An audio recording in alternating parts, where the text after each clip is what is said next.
Well, good afternoon or good morning to those of you who may be tuning in on the West Coast or other parts of the world. We're glad to have you with us today. Welcome to our webinar brought to you by the Signatory. Today's webinar is Ignite Your Year-End Fundraising. My name is Kristen Hammett, and I will be serving as your webinar host today. And yes, I know it's July, and yes, we are talking about year-end giving. Does it seem a little early? Actually, believe it or not, it's not at all. As you know, I'm a former director of development, and in my experience, I have been involved in year-end giving campaigns that we started planning in November, and those that we had planned from the beginning of the year and worked all year round. I've kept good metrics for success, and I've also just hoped and prayed as we opened the mail in mid to late December. I have been pleasantly surprised at year-end giving, and I have been on the phone with donors the last couple of weeks of December, sharing our need. How many of you can identify with one or more of those scenarios? Today, as we are looking and talking about making a plan and working the plan and measuring its success, I'm pleased to introduce to you our webinar guest, John Levy. John recently founded Ministry Thrive, which is focused on developing and delivering learning materials in 8 critical nonprofit success areas, such as marketing, engagement, fundraising, and donor relations. John has also consulted and presented to Fortune 100 and 500 companies on marketing strategies. He is a best-selling author of 16 books, and we are so excited to have him joining us today. But before I hand the webinar over to John, let me review a couple of logistical details. For those of you who have joined us time and time again, thank you for your patience as I review these again. But just know my goal, as always, is to make this a conversation. John is our subject matter expert. He is our presenter. But I want to be sure that we are making this information relevant to you.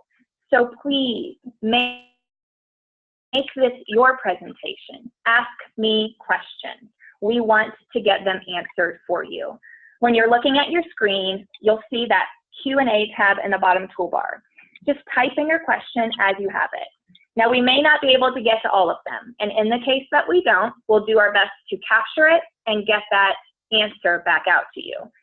In the case that doesn't happen, you hold me accountable, shoot me an email, and I'll make sure I get you an answer.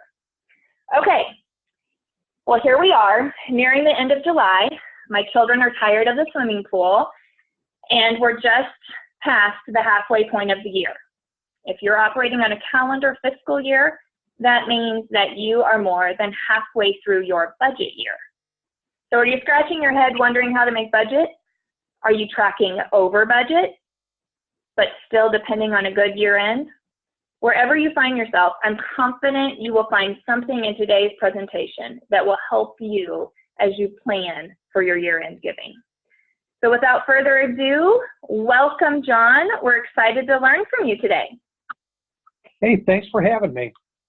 So for Ignite Your Year-End Fundraising, I guess one of the things that we talked about before the webinar started here was just to mention the fact that really end-of-the-year giving and year-long giving are really the same. It's just that end-of-the-year giving is on more of a compressed schedule. Now, you know, unfortunately, I talked to quite a few organizations that think the compressed schedule starts the last week in December. And, you know, that really just doesn't give you enough time to get done what you need to get done. As we roll through this presentation, you can see that, you know, my end-of-the-year giving campaign started in August.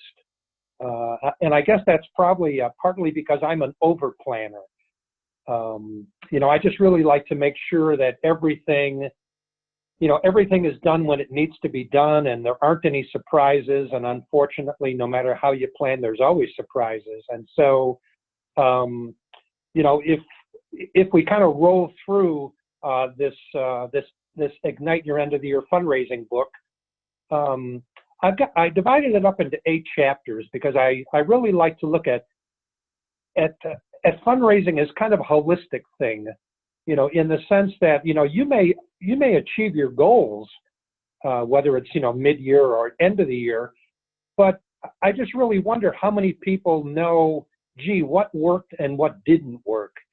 Did we raise more money through social media than we did through our appeal letters?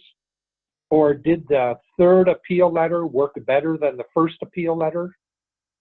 I think if metrics are not tracked, then there's really no way for us to tell whether or not, we did a great job in one area versus another area. There's that crazy good quote out there that always talks about, I spent half of my money on marketing and the other half I wasted. I just don't know which half it was. And, I think that's where I find some organizations, really, whether they're big or small, it doesn't seem to matter. So if we look at this, the eight different chapters that I'd like to roll through today, you'll notice the bottom four are in more of a bold text than the top four are. And that's because, I'd like to spend a little bit more time just trying to track through, okay, so what should we do in August or, October or November as our end of the year plan unfolds. So, the first thing I want to talk about is, deciding on our goals. Goals need to motivate people. They need to motivate the team to get done whatever they need to get done, but they also need to motivate the donor. I mean, if the donor is not really not catching the vision of what this money might be used for, they may just not be excited to participate. The second thing I want to talk about here is SMART goals. I don't know if you've used the SMART goal method. It's been around for a long time. But SMART basically stands for, specific, measurable, attainable, relevant, time-bound goals. Instead of saying, well, gee, we want to acquire more donors, or we want to acquire more email addresses, or we want to raise more money. I mean, if those are going to be our goals, as laudable as they are, they're going to be really hard to track. And so we're going to need to develop some kind of an action plan to achieve those goals. And, the last thing I might mention here is just staying focused. Not changing in midstream just because you think something might not be working as well as it should be working. If I have some metrics that I can measure the progress of what I'm doing, I've got a much better way to look at something than just a gut feeling. Gee, I think things are okay. I'm not sure if things are okay. And so, let's try to be a little bit more strategic about it. And so I'll roll on to my next slide here. Here's an example. I worked with an organization, a very small organization, but I mean, they basically wanted to care for, 50 more orphans for the coming year. And so they started a campaign, and really this $21,000 by December 31st cares for 50 orphans. I mean, it tells the whole story. It tells how much they want to raise. It tells the day they want to raise it by, what's the drop dead date. And then what's that $21,000 going to do? What's it going to really mean to the organization? Well, it's going to provide for 50 more orphans. And so hey, really, John, yes, go ahead. there you go. I was just waiting for that slide to come up. As you were talking about it, we couldn't see it. So very good. We've got it now. Oh, okay. It must just be a little slower than it is. I think there might be a little delay. Okay. This was on the top of all the donor cards that went out. It was on the outside of the envelopes. It was on their emails. I mean, there was really no doubt in the people's mind, whether they were a donor or, a prospective supporter, exactly what the organization was trying to accomplish. And if I have a goal like that, and let's say I'm going to run this campaign for, 6 weeks, it's very easy for me to look at that $21,000 and see, week 1 we we raised this much, week 2 we raised that much, week 3, and so it's going to be really obvious. I mean, halfway through, if I have a 6-week campaign going, and if I'm halfway through and I've only raised $2,000, instead of probably $10,500, I know that my campaign is in trouble before I get to the end of my campaign. And so, having things that are very specific really makes a big difference. And so I'll go ahead and change the slide here. To me, there's always two things happening when we do a fundraising campaign. Yes, on one side, we're trying to raise funds for, maybe it's for a budget deficit, maybe it's for a special project. But on the other side, I'm also trying to acquire new donors. Or I'm trying to get those donors to, let's say, act in a different way. If you look down at the bottom of the slide, it says, increase direct deposits by 20%. I mean, we all know that when people are on direct deposits, they give 12 times a year. And when they're not on a direct deposit, they give 10 or 11 times a year. And so just by moving my donors to direct deposit, I can increase my donations without bringing new donors aboard. Maybe I want to acquire 1,000 new email addresses, or maybe I want to increase my donor file by 15%. And so it's going to be really important to just have very specific numbers that I'm going after, so that I've always got a yardstick to lay down on whatever it is I'm doing, to be able to tell myself, gee, social media is not working, or whatever we're offering people, maybe we're giving them some kind of an early bird discount because we're going to have an annual dinner. I'll be able to immediately tell that, hey, things are working great, things are working better than we thought they ever would be, or things are not working very well. One of the things that we're going to have to be conscious of for 2018, when tax season rolls around in 2019, is the federal government, because of the new tax laws, says that somewhere between 20 to 30 million people will not itemize in 2019. And so, I mean, that could put some organizations in trouble. If a lot of the donors are, just barely making the itemized group, and then they say, well, hey, there's no reason for us to itemize anymore. I mean, my wife and I are in that group. I mean, really,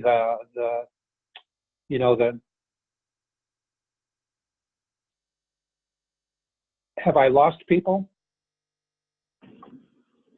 Hey, John, can you try to share your screen again, the bottom bar? Sorry, guys, just hang with us for a minute. Looks like we have a little bit of a technical glitch.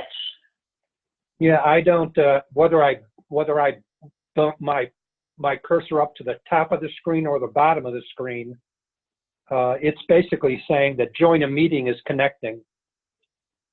Okay, so John, why don't you keep talking, and then I will work to get a screen back in front of us here in just a moment. And you just continue flowing with your content. I'm getting feedback that folks can still hear us, so that's the important thing. So for those of you tuning in, go ahead and just continue to listen as John presents, and I'll get a screen up there in front of you in just a moment. Yeah, okay, I should,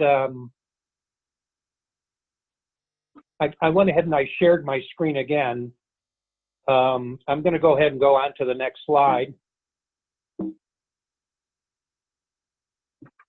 And so deciding on the fundraising, one of the things that a very interesting statistics I came across last week when I'm writing a new book on email, and it said that just recording your goals improves your chance of reaching those goals by 41%. Just by writing it down, whether it's a pencil and paper or whether it's electronically up in your Evernote file. I mean, I don't know about you, but 41% really just sounds significant. It kind of makes me want to grab a piece of paper and pencil and write down the goals for everything I want to do. And so the next one on there is, to just have some kind of an action plan. How am I going to reach my goals? What am I going to do? Am I going to send out 3 appeal letters? Am I going to use social media? Am I going to count on my newsletter subscribers? What is it I'm going to do? Am I going to have some event at the end of the year when we're with a pregnancy resource center? We always had an annual dinner towards the end of the year in November. And then I have to stay focused down here, and that's really to not shift, to not think that, oh, gee, we're raising money for this. Wow, why don't we go ahead and raise money for that too? That can confuse people. That can confuse your message. People may not really be sure, well, gee, what are we doing? Gosh, I thought we were building a medical clinic. Now we're building a wall around a dormitory.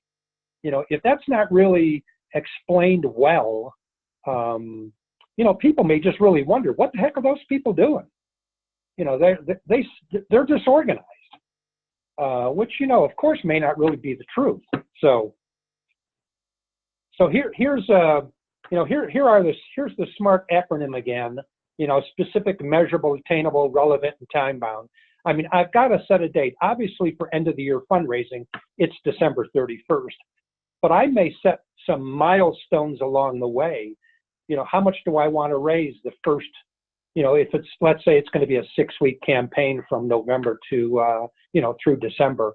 Well, how much do I want to raise in week 1? How much do I want to raise in week 2?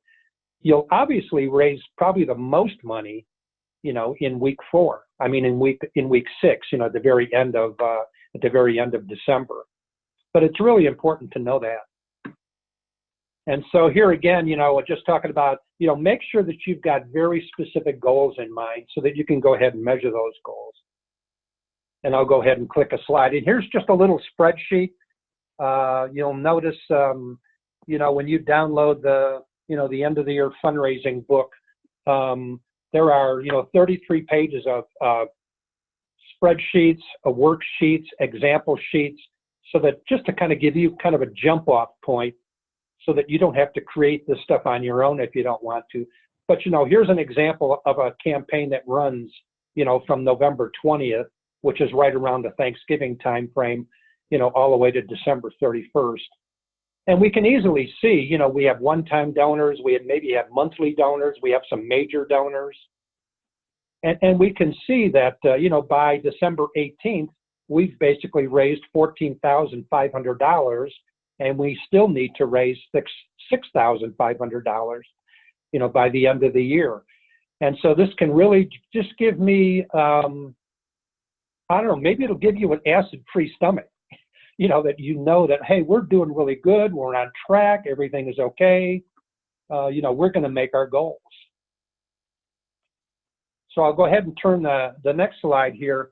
And this is kind of a slide where, let's say over the last 3 years, you've got a 3-year average of raising, $12,666. And let's say that, our new campaign here is going to raise $21,000. Well, there's a 40% difference, between, let's say, my previous track records and what I hope to raise this year. Well, if you're not going to put in 40% more effort or change something that could have, let's say, a 40% more impact on what it is you've been doing in the past, the likelihood of raising that $21,000 is going to be slim. It's probably not going to happen. Now, I do bump into some organizations that say, well, gee, we don't have a past history. This is the first time, we're a brand new organization, and this is the first time we're going to do end of the year fundraising. Well, I really tell them, well, look around on the internet. There's an awful lot of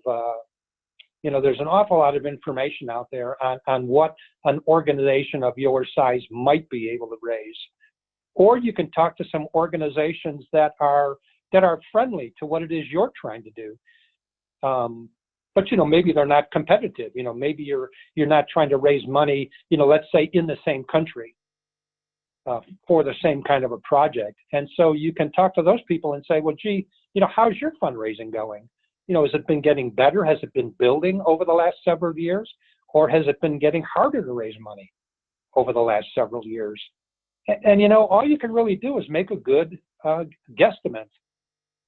And then, probably 25% through your campaign, or 30% through your campaign, you're going to know whether or not your estimate is good or bad.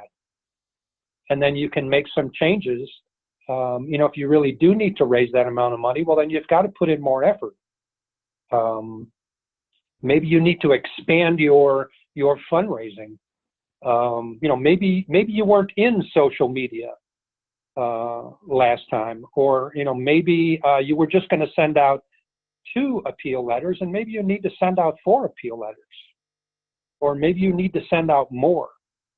All you can really do is, this always just gets to be a trial by error. Whatever worked last year may not work next year. And what worked really terrific for one group of people may not work for another group of people. And so you're always going to have to keep that in mind as we just kind of roll along here. So we've mentioned here that goals need to have a time limit. And there has to be a finish line. The donors need to know, okay, it's going to be, this is the cutoff. This is when everything is going to happen. Looks like I perhaps may have lost that screen again. Really sorry about that. I hope everybody's back. Kristen's going to let me know if everybody's not back. Yeah, we see it. The presentation we're still hearing you, so we're not having any breakup there. Hey, John, yes. You have this interruption. I want to take a moment to kind of challenge those that are listening.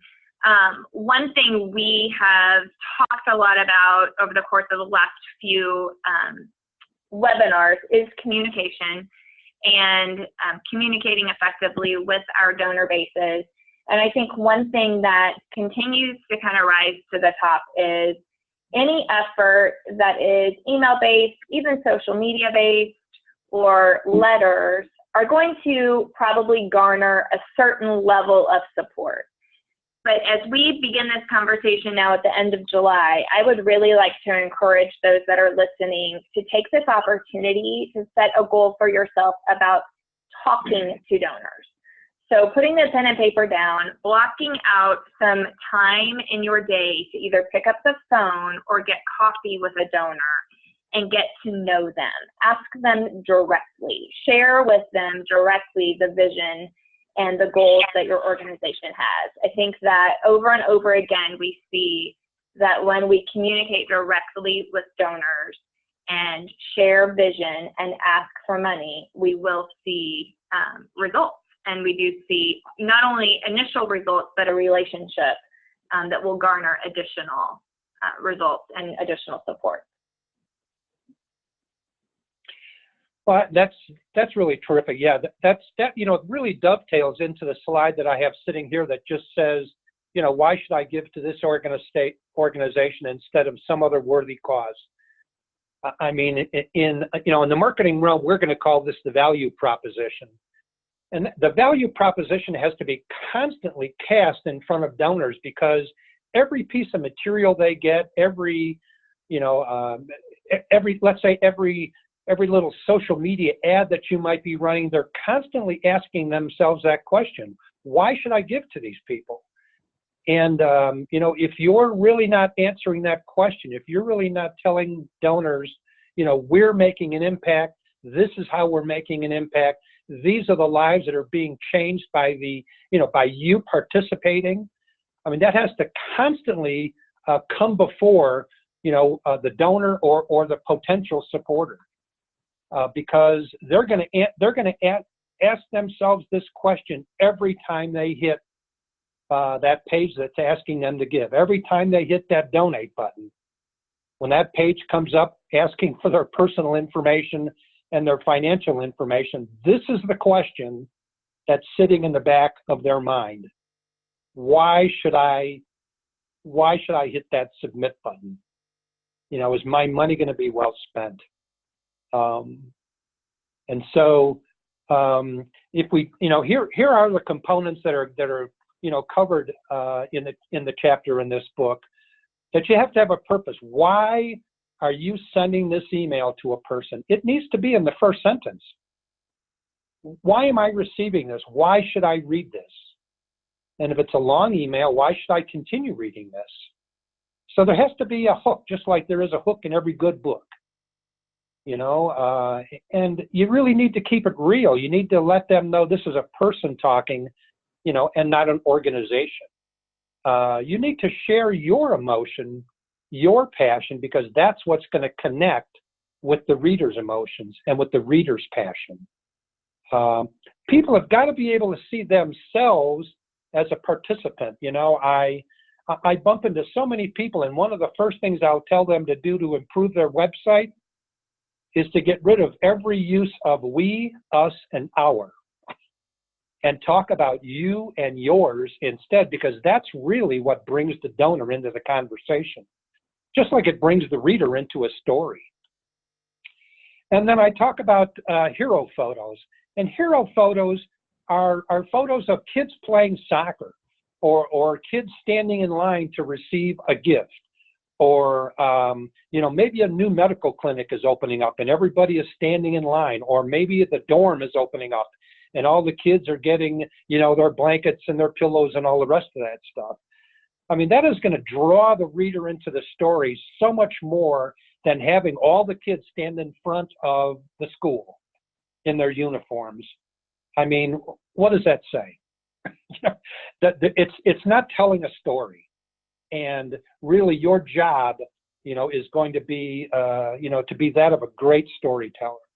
And so the more people you can bring into your photos, the more action you can bring into your photos, the more change you can bring into those photos, the more success you're going to have with the stories that you tell.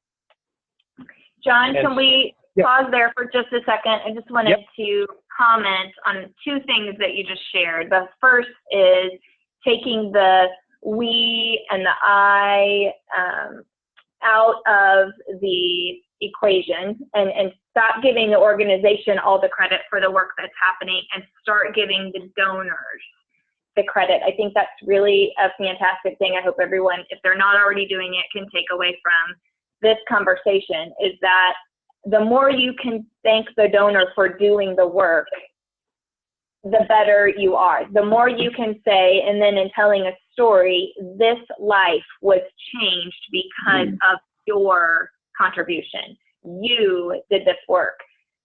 It continues to foster that relationship and the ownership then that the donor has in the organization.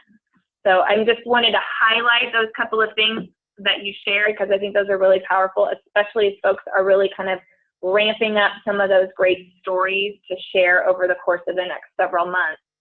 The more that you can make your donor the hero in that story and share details of that child or that adult whose life was impacted or changed, that is, it's just really impactful for the donor who's either opening up the letter or having the conversation or getting the email. Yeah, both those comments are really spot on. I mean, it really is all about the donor, because the donor's writing a check. I mean, the donor, may never see what's really being done on the ground. They may never really, get to see, other than, let's say, pictures, of the kids or the orphanage or the medical clinic or the clean water well that's being dug. And so this is a quote that I heard last year from someone that just really kind of sticks in my mind all the time as I write, and that is that people give to people and not organizations. And so they really need to see the whole human side of your organization, and they need to see the whole human side of the lives that are being changed on the ground, wherever that is, whether it's in Tennessee or whether it's in Uganda. And so in this getting the message out, I wanted to just kind of have a social media slide here. And I want people to understand that there's two reasons why they should use social media, or really use probably any other channel or venue. And that, reason number one is, are your donors there? If your donors are there, are they looking for you? With Facebook having, I think it's like 2.3 or 2.5 billion people, on Facebook, the likelihood of your donors being there or your potential supporters being there is probably excellent. But the thing is, the reason number two, are they looking for you? And you can tell that, in several ways. Look to see if your competition is out there. Are people doing the same things you're doing out there? Do you see ads for, let's say for caring orphans? Let's say that's what your organization does, and you go out to Facebook or you go out to Twitter or you go out to, Instagram, and you see all kinds of information out there, let's say by an organization like Compassion International. Well, if other like-minded ministries are out there, doing the same thing that you're doing, then that's a good chance that, your donors are out there and your donors are looking for you. You really need to be able to answer both of those questions. I mean, I bump into so many people that are just, well, we've got a Facebook page because everybody else has got a Facebook page. Or we're blogging because everybody else is blogging. And we've got a newsletter because everybody else has got a newsletter. If you don't have specific goals for that newsletter and you're not accomplishing those specific goals, and it doesn't have to be raising money. I mean, don't get me wrong. Your newsletter's goals might be to inform, educate, and engage your donors. And if that's happening, then great. But if your goal is to raise money with that newsletter and you're not raising money, then something needs to happen. You need to change the newsletter or you need to kill it. And so, that's why I have this slide here that just talks about, Facebook, talks about newsletters, talks about email, talks about the blog. I mean, I bump into so many organizations that start blogging for about 2 months.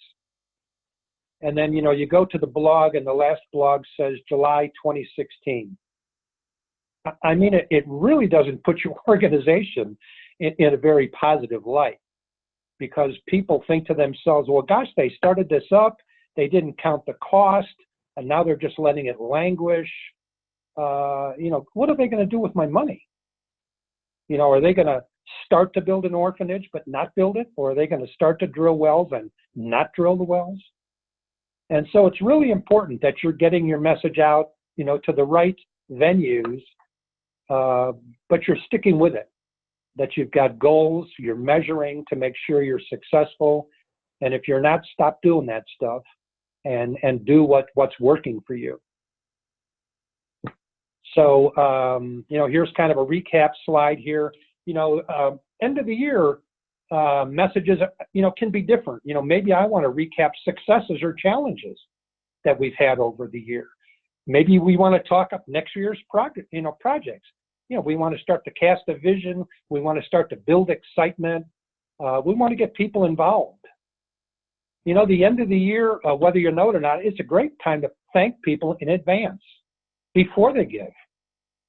I know that when I had a consulting business, I wanted to thank my clients for the year, but I always thanked them the first week in November. I sent out cards, personal letters. Maybe I dropped a Starbucks card in there for them. I didn't want to send out a Christmas card like everyone else, because I wanted it to come at a time that was special. And so I chose a time when nobody else was doing it, just to let them know, hey, I really appreciate the business that you've given me for the past year. Maybe end of the year is time to try a new channel. Maybe you've never been on Instagram. Instagram is a great way to show pictures. If you're in a foreign country, let's say you're drilling wells or building an orphanage or opening up a medical clinic, or you're doing church planning, whatever it might be. End of the year is also a great time to just be blatantly honest. And, not trying to put on this air that, wow, we've really been terrifically successful and, man, we're really making progress, when the truth is you're not. Maybe you're 20% behind for this year's budget. Maybe you're more than 20% behind for this year's budget. Well, I think it's a great time to just let people know, hey, we're working as hard as we can work, and we're still financially falling behind. And we'd really like to consider, having you people step up and help, be a part of this, be a part of this vision, be a part of what's getting done. And, here's one more thing that I find pretty curious, and that is that I find an awful lot of organizations are going to talk about those the top five topics here. Who's doing what's being done, when it's being done, where it's being done, how it's being done. Now we're putting the windows in the orphanage. Now we're putting the roof on the orphanage. But the organizations, they just really don't tell why they're doing what they're doing. Why are we spending all this effort? Why do we have this passion? Why do we want to see this done? Even though, I think Uganda from Colorado Springs is about 6,600 miles away. So why are we working 6,600 miles away? Why are we in this village or this small city or this suburb? I think it's really important to continue to always talk about the why you're doing it. Why are you going through all this pain? Why are you going through all this effort? John? Yep, go ahead. To comment on what you just shared, I think that it bears repeating, not only to include the why, but oftentimes I think that ministries give the vision for the new projects they want to begin, and then they share the success of when it's been completed. But sometimes they don't always, and I've been guilty of this as well, of sharing the in-between, sharing the journey. And so I love the illustration that you just shared about the orphanage that's being built. Well, the walls are up today, and that's a success. And then a reminder of this is why we're doing this. This is why you've joined in. Let that donor, invite that ministry partner to be a part of the journey, be a part of the process, not just the beginning and the end, but help them be a part of the journey as well. All along the way, sharing the why. But I think that just kind of jolted me a little bit when you said that, because as a development person, I always want to present that donor with a neat package at the end of, look what you did, look how you helped us accomplish this goal. And in reality, we all know there's a lot of blood, sweat, and tears in between the beginning and the end. And inviting them to be a part of that, I think, is a fantastic idea. Part of the story. Well, and it absolutely is. And, everybody has a cell phone. And everybody can snap pictures and email them or message them, with whatever message system they're using. And so it's really easy to get to get pictures from really far away. And so as the building goes up, I think it really builds a real partnership between the donors, that are so far away from the work that's actually being done on the ground. Here are some bullet items of just things that I just constantly come across where, people aren't sharing impact in what it is, that's being done. They talk about the project, but they don't talk about the lives being changed. And there are some people that are going to be, that are really going to be excited about the building going up. But there are other people that are going to be excited about, now the kids are off the street. Now the kids are safe. Now the kids are being fed. Now the kids are being educated. And so there's a whole lot more that goes on after that building gets constructed. And it is important to talk about the construction process, but it's also, the payoff, what's going to happen after that medical clinic opens. Is the birth rate going to go up because there's a medical clinic there now? Is the disease rate going to go down because the medical clinic is now there? So, and the last little thing I have here to support our ministry, click here, thank you. I see an awful lot of newsletters that are masquerading as appeal letters. And so, someone may have this newsletter that they send out every month, and then in very small text, almost never black but gray, there'll be this little bitty line at the end, kind of almost an embarrassed, oh, by the way, if you want to give, click here. And you'll notice this doesn't even say give. This is something that I just pulled off of a newsletter that I receive every month. This needs to be at the top of the newsletter, and it probably needs to be an appeal letter and not a newsletter. But unless you're going to really give a call to action, tell people what it is you want them to do. Subscribe, join, volunteer, give. People need to be told. That's just the way it is. And people want you to tell them, okay, I received the letter, I read the story, I'm excited about what you're doing. What do you want me to do? Go where? Sign up for what? Click what? So now if we move on to this next subject here of just setting things in motion. It's a great Dwight D. Eisenhower quote that plans can be useless in the sense that, you don't really know what's going to happen as the plan unfolds. But the planning process, really is indispensable, because you start to think about, well, okay, so what if this happens? What are we going to do? Well, what if we don't reach our goal in let's say the second or third week in December? How are we going to ramp things up to try to reach our goal? What is it we're going to do if a team member drops out? What are we going to do if we lose, let's say, one of our major donors? The people that we've counted on, let's say, for the last 10 or 15 years, and all of a sudden a couple of them drop out, or a couple of them don't even, respond. What are we going to do if that happens? You're going to need some plan Bs, and you're going to need some plan Cs. And so I do end of the year giving. I do it, I have a 6-month plan that I work. And so if I just kind of go through this, excuse me, here's what I think about when I think about August. I want to start to think about a theme.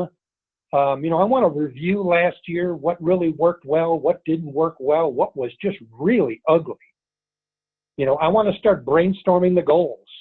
What's going to be the first goal we're going to go after? What's going to be the second goal?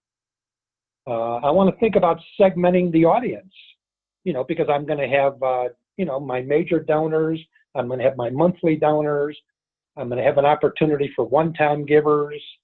I can't talk to all those people the same way, because they all have a different relationship with me. And major donors are going to want to know a lot more information than, let's say, a one-time giver or somebody that gives on a monthly basis. If I kind of roll along and look at September, I want to start to review all my fundraising materials. What does our Facebook page look like? Is it still up to date? What about our website? How does our brochure look? Is everything accurate? Are the same projects still in place? Are the same players still in place? Maybe I should go ahead and donate to myself.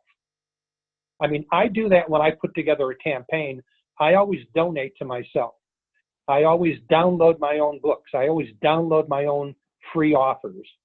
I want to go through that process. I want to make sure my name ends up in the database, collecting just the right information. This is a great time, early on, is a great time to, start getting stories, start getting, photos, if you're dealing with people that are, on the other side of the world.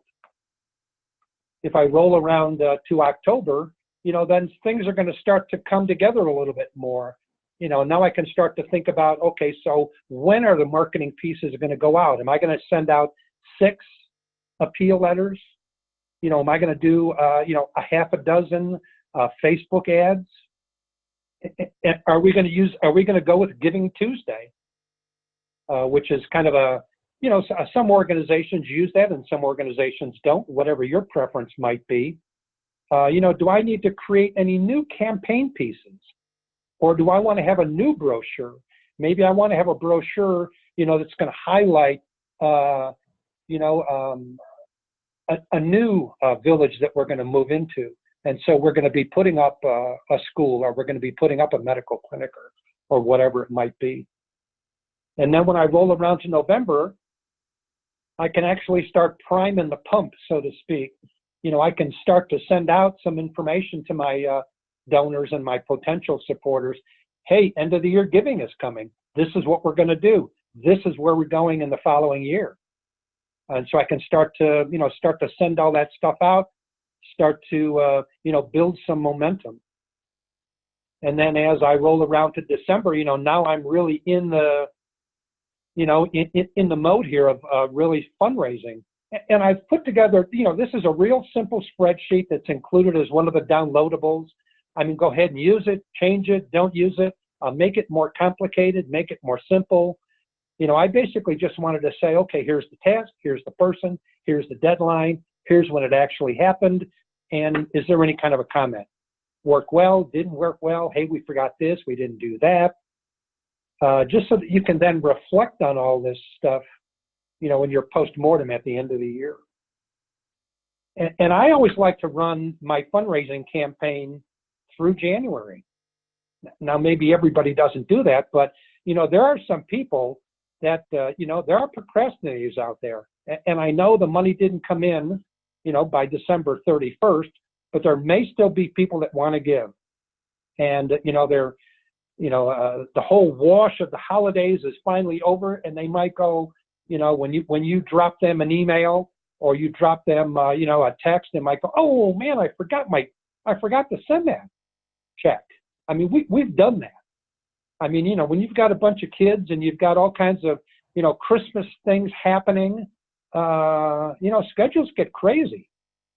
I mean, we start getting invited to, Christmas things. We start hearing from organizations, in the beginning of November.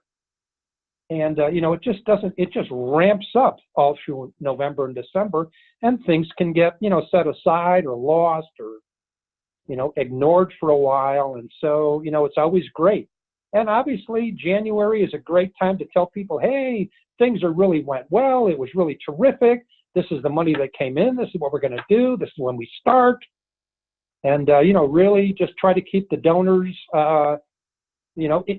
encouraged, enthused about, what it is you're doing, where you're going. I mean, people love to, they love to be a part of a success. And so, when you're viewed as a success, that just really encourages and engages people. John?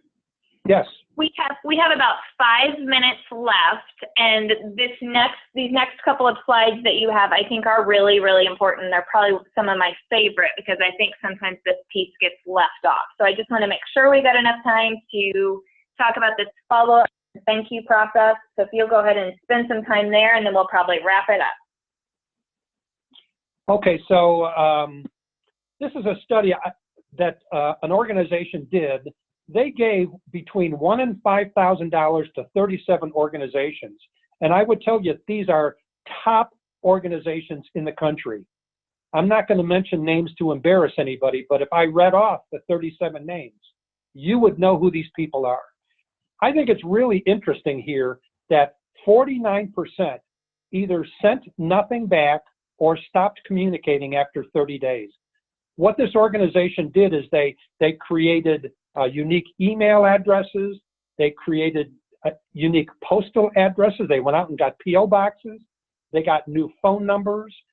And what they did is they tracked the organization. They're still tracking. This is a 2-year-old study, and they're still tracking these organizations to see if they ever say anything to them. And I'm amazed that, that 49% basically sent nothing, which means said nothing, and they were given between $1,000 and $5,000. I mean, I don't know about you, but $5,000 to me is still real money. And so I can't imagine an organization just basically ignoring, a $5,000 donation. Here's an interesting statistic that says 19% of donors stop giving because of poor communication. that's 2 out of 10, 1 out of 5 of your donors this year, if you don't communicate with that person, they're going to stop giving next year. Well, I can tell you, I don't want to be in a position where, I'm getting a thrashing of 20% of I'm losing 20% of my donors just because I'm not talking to them.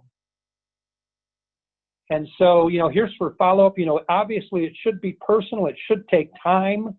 Don't just blast off some email that, anyone can tell it's just a robo email, that's attached to a, let's say a tax receipt.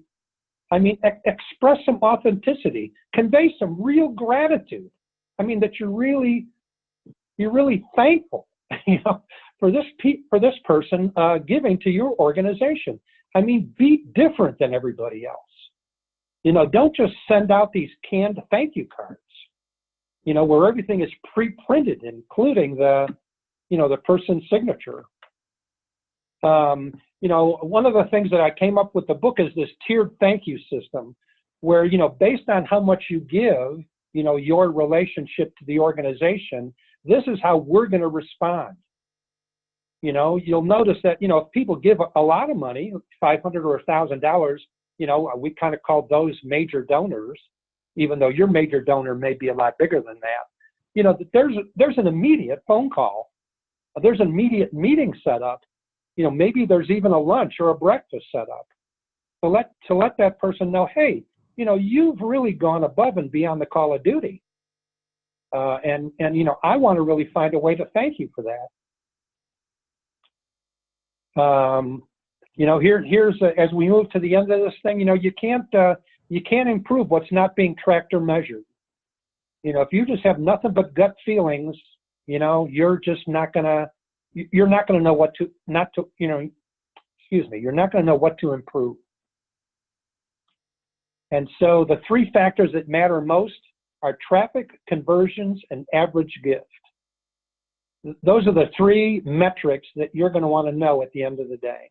It's great that people are liking your Facebook page.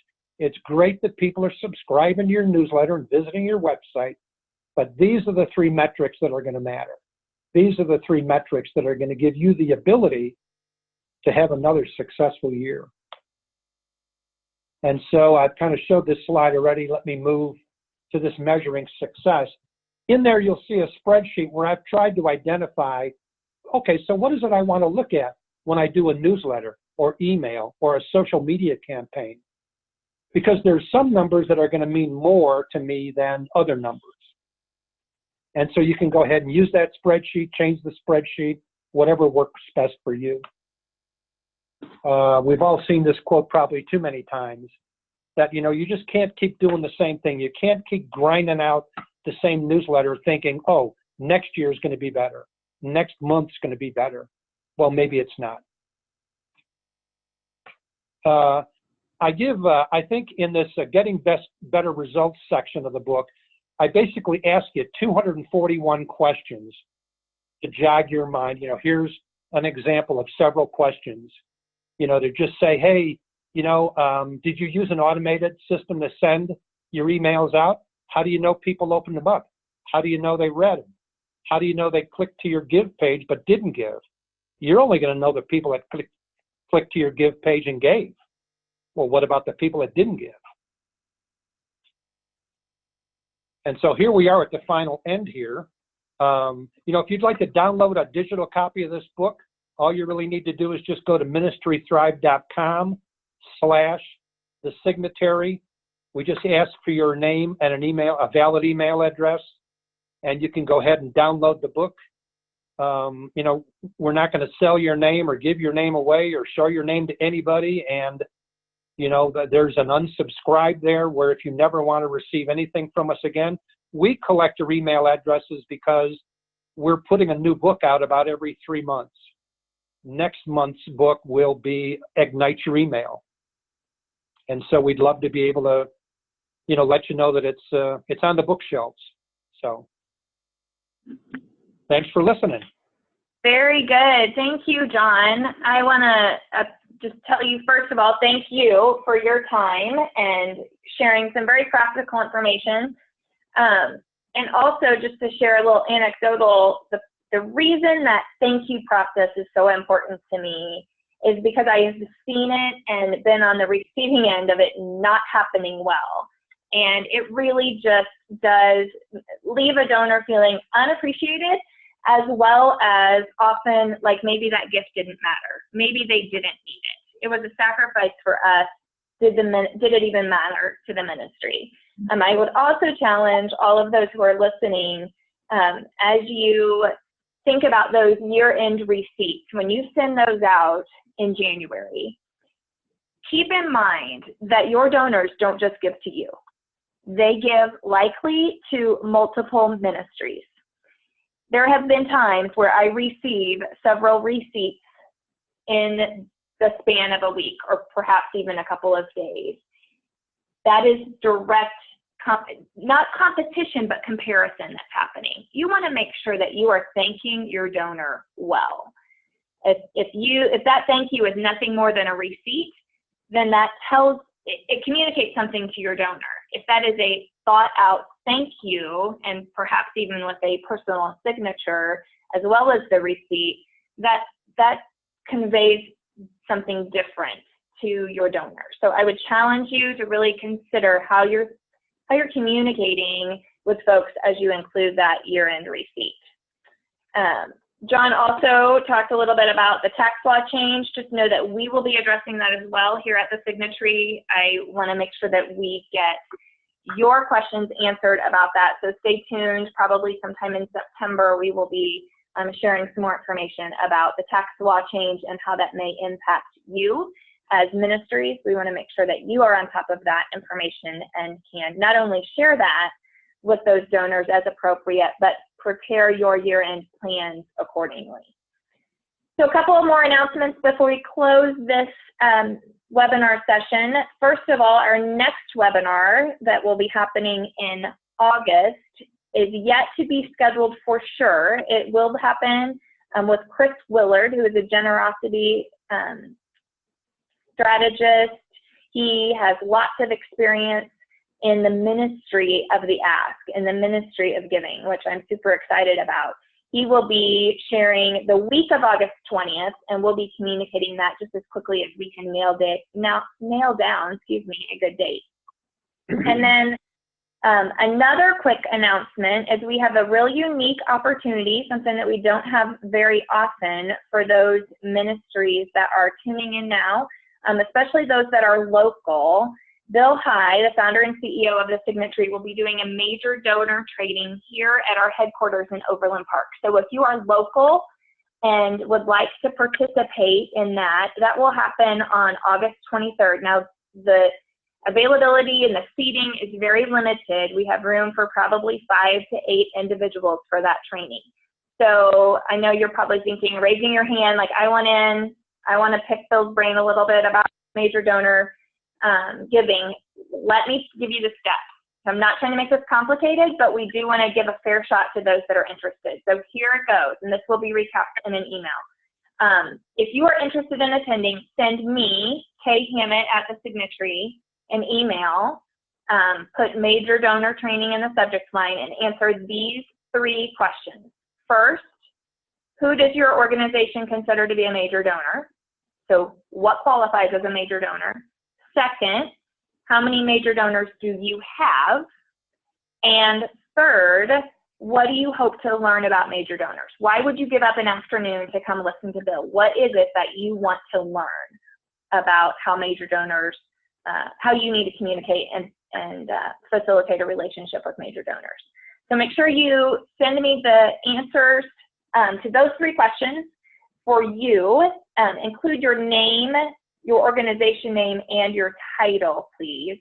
And I need those emails to be in my inbox by noon on Monday, July 30th. I just want to make sure that we have plenty of time to get that information, to draw names, and then we will let you know if your name is drawn for that opportunity for training. All right, I think that we're about done here. So let me just remind you that as you look at your plan for year-end giving, I know sometimes it can be daunting. You look through all the spreadsheets that John shared today, and that can sometimes be overwhelming. But just remember that you sit in a seat of privilege. You continue to do the work every day of connecting God's resources with the ministry work that your organization is doing. And that really is a privilege. So I don't know what your takeaway is today. Maybe it's to make a plan. Maybe it's to put better metrics or measurements in place. Maybe it's to develop a better follow-up strategy, or maybe it's even that little hint I gave you at the end about your tax receipt, thank you, or letter. Whatever it is, consider what your takeaway is and work that into your plan. Make your plan, pray, work your plan, and watch the connections happen as God provides for his work, as we know he will. I hope to have you join us in August for our webinar with Chris Willard. And don't forget to send me that email if you are interested in that August 23rd training session with Bill High. And until then, God bless your work and your year-end planning. Thank you so much.